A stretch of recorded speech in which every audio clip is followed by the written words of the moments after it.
All right. The better coach, is it Peters versus Gullison? I know my view might be a little controversial here. How so, Nate? I'm not a big fan of Peters. I really don't think he's that great of coach. And I feel Gullison is underrated. Like, we have a better team now than when Gullison coached. Okay. Like, he didn't have Lindholm, he didn't have Hannafin, and he had Kachuk when he was young. Not the same Kachuk that plays now. No. So, can I say draw? Like, these two guys go bare-knuckle boxing in the ring, and they both leave bloodied. Like, it's really There's never tight. been a draw versus... If I'm forced to pick, I'm going to give just slight edge to Gullison. I think he's underrated as a coach. Oh, yeah? Yeah. He's back an assistant. You think you'll see him as head coach again in the future? I don't, but I don't think I'll see Peters as a head coach again either. And hair-wise, Gullison had the best hair on the bench. What was his nickname from the common board last year? Or Howdy Doody. Howdy Doody. Was good. I didn't mind Peters up until this year. I think Peters did all right, even the Flame slump last year. But this year, it seems like there's friction. It seems like, I don't know, there's not so much cooperation going between the team and the coach. But shit, man, how could you know that? This is just what we can, or I can surmise by watching the play, watching the team respond to what Peters does, and pretty much what he does is switch up the lines. Yeah, shuffling the lines, and last year might have been like a honeymoon phase for Peters. Yeah, and because Gullison had one too, and seems like every coach does well their first year. Exactly, and the other thing to take into account when you've analyzed Peters is you do have 4 or 5 seasons with Carolina where he never made the playoffs. The biggest thing that comes to mind was him not putting in Talbot versus Jersey. It seemed like just a strange call. An odd decision, yeah. An odd decision. It was, but I've also heard the argument that points are so hard to get in the NHL that when you have like a layup, you just take it. So maybe it was a smart coaching move as well to get those guaranteed 2. I don't know. For me as a fan, the players have a lot to say about how I'll feel about the coach. The Flames start playing good, and I'll be like, yeah, Peters is all good to me, baby. So it's really up to them how people will feel about the coach. That's true. There is that saying, coach is only as good as the players he has. So, yeah. But, yeah, I don't think there's a huge difference between either of the coaches. So, it's a very close versus as well. Yeah. Very tight to pick. Oh, well, I'll just say, I'll take Peters. And I'll take Gullison. But it is very bloody for sure. Okay, our next versus. So this has to do with the style of overall NHL hockey. Was hockey better to watch in the 1980s versus present day?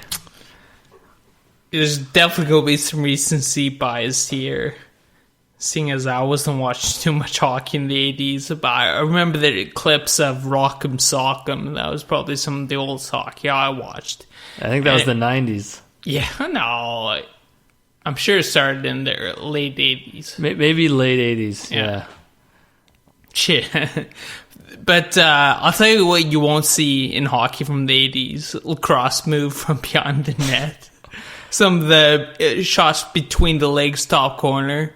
Some of the dekes. Very rare. Wayne Gretzky was the first to really show how you can skate around players. I'll tell you. Maybe, to be honest, I don't know that. Hockey's been played for a very long time. I'll tell you what you can't see in the present day. Bench clearing brawl. The goalie two-handing a player who's standing in front of the net. Blood on the ice. Some missing teeth. 8-7 scores. Yeah. I'm if I'm going to vote, I'm going 80s. It was just the randomness was so much more entertaining than today, where everything is like video replay, every rink is the same, everything gets captured on film. Shit, it's a business, man. This is the world we live in. Yeah, but it's an entertainment business. I remember watching games late 80s, early 90s, when the ref missed a call or the ref missed a goal. Like the puck would go in the net and come out and the ref would miss it. You would get so frustrated. You'd get so into the game. Now it's like, shit, like, oh, who cares? They're going to catch it on replay. So it's the video, it's the technology side of the game that you miss, or why you like the 80s? Part of the reason. But also the porous defense. Yeah, okay. The goalies, like, they couldn't stop the puck. Sprawling goalies, yeah. and just the sheer randomness, like, the fact that it was less regulated, you just didn't know what would happen every night. Now you have to admit a lot of games look the same. True, but I question how much hockey you've watched from the 80s. I've seen some. Do me a favor. Download one of the classic games from the 80s and see what happened back then. And I agree with you. The skill level is way better now. But the entertainment value is not as high as it once was. But one aspect of that is some of the violence that was going on there that just doesn't fly in this day and age. Yeah, it's definitely changed a lot. I watched one game. It was probably from early 80s, and it was Montreal versus Quebec in the playoffs. And I guess at intermission, when the Zamboni was done, both teams would go and skate on the ice before the period started. And a team warm up.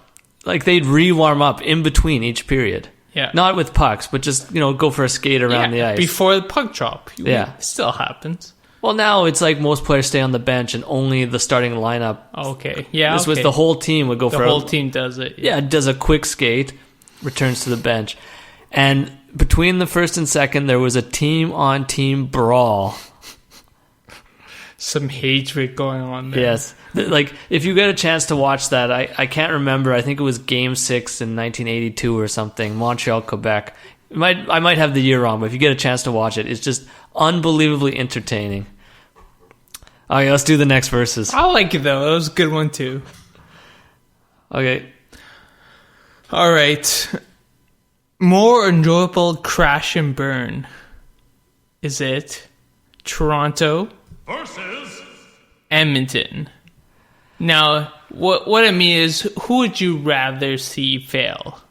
Yeah. Who would be a more enjoyable sight to watch the demise of? More of a tantalizing failure. This is also a bloody match in the dojo, because I really want to see both of them fail. On the one hand, you have Toronto, who thinks they're a Stanley Cup contender. They're doing okay, a bit inconsistent. They have some small problems now. But if they miss the playoffs, it'll be mayhem. And the media is so focused on them that it's like the Hindenburg crashing. Where Edmonton, just seeing like how excited they are for the start of this season and having their hopes and dreams crushed again. It's a tough decision. But I'm a fan of the spectacle, and I think I kind of want to see McDavid in the playoffs, even though I don't like Edmonton. Oh, man. Did you see that last goal of the hat-trick against San Jose? Colorado. Colorado. Yeah. So I think because of the McDavid factor, wanting to see him in the playoffs, I would rather see Toronto crash and burn and have the media just create this giant circus around them. Media circus, they'd be enjoyable, but because of the new acquisitions on Edmonton, such of James Neal and Smith, I'll admit I like Smith, but I also like to see him fail, because we both know how dramatic he can get, how emotional on the ice. That's an excellent point, because you know how much I dislike Mike Smith. And I'm never going to forgive James Neal for having his worst year when being with Calgary. I'm never going to let that down. You don't forgive or forget. So, media spectacle, but like, it'd be nice if... I hate that Toronto media spectacle. If they just like... If Toronto just plays average, they're not great but not bad, so the media kind of shies their cameras elsewhere. That'd be better. Edmonton, you're going down. Okay, the next verse is, which player is more likely to be traded this season? Is it Michael Frolik versus Jankowski? Mark Jankowski. Yeah, Mark Jankowski. Mike or Mark? Double M. The two M's here. Both have, feels like somewhat of a high likelihood. But I think Frolik's on his last year of his contract. I see him playing through to the end of his contract. He's a better player, too. Jankowski, man, these are both players that I really like and I really want to do well. And Jankowski was trending in the right direction last year, but it's just not happening for him this year, and I don't see him lasting long because of it. So I'd pick Jankowski. Yeah, I'm probably leaning towards Jankowski too, just because Frolik's contract is a fairly big cap hit. I think he's making 4.25 or he's something. on his last year though. Right, but if a team trades for him, they have to have that much cap room. Oh, okay. And a lot of teams are close to the cap. Yeah. Where Jankowski, I think he's only making $700,000 or $1 million, so teams can just absorb it easier. And there's more upside on Jankowski. He's a younger player. Yeah. So there's probably a better chance to trade him. So just for that reason, I think if someone does get traded, it really is the best reason to say. You're right. I think for Leak on 4. It's around $4 million. Yeah, I don't see anyone else picking them up. No, you have to have that much space, to have that much space. A lot of teams just don't have it. So, yeah. Okay, last verses. All right. Now I'll set this one up for you. So you got some time this evening. You log on to Netflix or whatever your streaming service is, and you're looking for something to watch that entertain you for a while. Do you choose new content versus a reliable rewatch? So this is anything on Netflix or whatever streaming platform or even TV channel. So you're including like Seinfeld in this? I'm including everything. You know, I'm always trend towards new. So it is mood dependent. Like if I have a bad day, I'm going for something that like reliable, and I know I'm going to feel better after. But most of the time I come home pretty happy. And you want to explore some new content and see what's out there. I would rather watch something new and discover it's bad than watch the same thing again.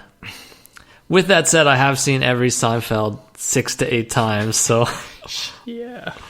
I'm the king of rewatching Seinfeld, but lately Seinfeld's been feeling a little dated. But my situation here is I was looking for something to watch, and I went through a lot of different things on Netflix, and was just finding myself turning it off after like 5 minutes. There's too much crap. I had to go back. I went for The Wire. Yeah, Wire's good. Yeah, I'm maybe on my 6th run of watching the series. The 6th? Yeah, I've seen it quite a bit. I have to say, though, Netflix, like, I've never used it much, and then recently I had access to an account, and, like, a Netflix movie, it's not the highest level of entertainment.